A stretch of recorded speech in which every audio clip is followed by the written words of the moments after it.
You know how long I'm trying to shoot this episode? You wouldn't believe. I feel kind of horrible that I'm not able to split myself in a million so that I can do everything that I want to do at the same time. I'm living a dream, living a dream.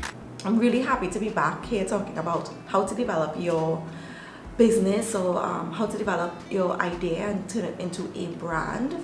Last day we spoke of, well, last day we spoke about value proposition, and this week we're going to talk about validating your idea, which kind of goes hand in hand with value proposition because the two can sort of play off of each other. So why is validating your idea important? Time and money. Bottom line, you don't want to spend a lot of time and money behind something only to realize later on that nobody's interested, or you think your idea is great but nobody else does. That's a kind of awful position to be in. So you validate, and how you validate is basically having some sort of engagement or interaction with potential customers. So the number one way to validate your idea is to get paid, which means that persons are willing to give you money in exchange for whatever product or service you're offering. Depending on your idea, this may not always be practical, but if you do have an idea like a product or something where you kind of whip up a prototype, that's a good place to start. Your prototype is not going to be perfect, but if persons are willing to pay for it in the state that it is, then they're going to be willing to pay for it when it's finished. Another way that you can validate is by doing a landing page. Now, a landing page is just a one pager, really, a web page where you introduce your product or service, and here is where your unique value proposition comes in. You can talk about all the value and benefits that your potential customers can get from your new idea, product, service, whatever it is. By displaying all of this on your website, you can invite persons to pre-order your product, which is another way to get paid, to see if persons are willing to pay for your idea. Or you can go the route of just asking them to sign up for your newsletter so that they know when your product or service is available. So instead of using payments or your pre-orders as a measure, you use the number of subscribers you have as a way to validate your idea to see if you are on to something. The other thing is, if you don't have the type of business that requires a prototype, or you don't want to get into a landing page thing right now, you can easily use social media as a way to validate your idea as well. You populate your social media pages with things surrounding your idea and see if you are able to get a number of follows and likes, and use that as a way to validate, hey, I'm onto something here, persons are interested in this. And a lot of people do this unintentionally, so that they might start a page without hoping to get anything out of it, just for the love of it, and they now have an audience that they can sell stuff to surrounding the idea. You know, just this morning I was looking at something on Instagram where this guy, he had a t-shirt that he custom made for this topic that he's passionate about. I'm going through the comments and everybody is like, where can I get this t-shirt? He's not even doing the t-shirts for sale or anything like that, but they're like, where can I get this t-shirt? Where can I get this t-shirt?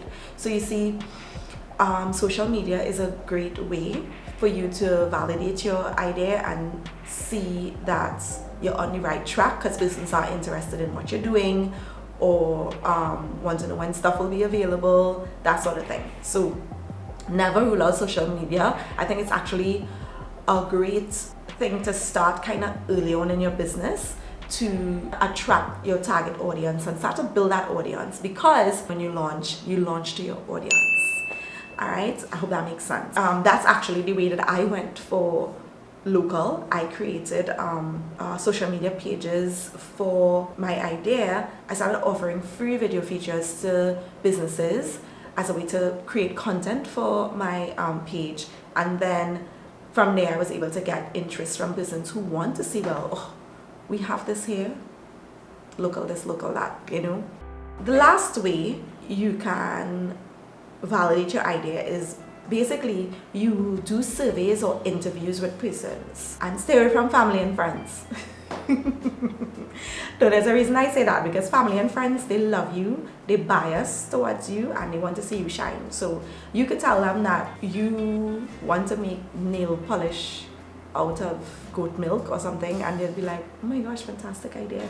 You know, I'm being silly, but for me, when I see that persons who do not know me interested in what I'm doing, then I know that I'm onto something. So when I started local, I didn't even want to, you know, announce that it was me behind it. I just wanted to put it out there and see if persons would share it based on share interest and not because they're interested in me. Does that make sense? But yeah, so you either create surveys, you can use SurveyMonkey or a similar site to create your questions and push it out there for persons to answer.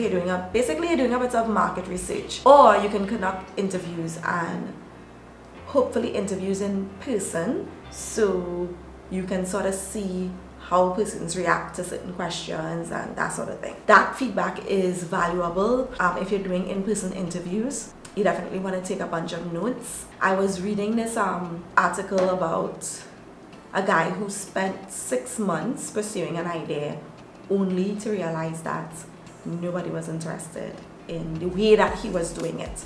And while he was not interested in pursuing the idea anymore, he still went back to the drawing board to see, well, what he needed to do to validate this idea. And it really came down to value proposition. He tweaked the way he was pushing the idea out to persons, and it drummed up a bunch of interest. So that's just a way to show you how, you know, value proposition and validation go hand in hand.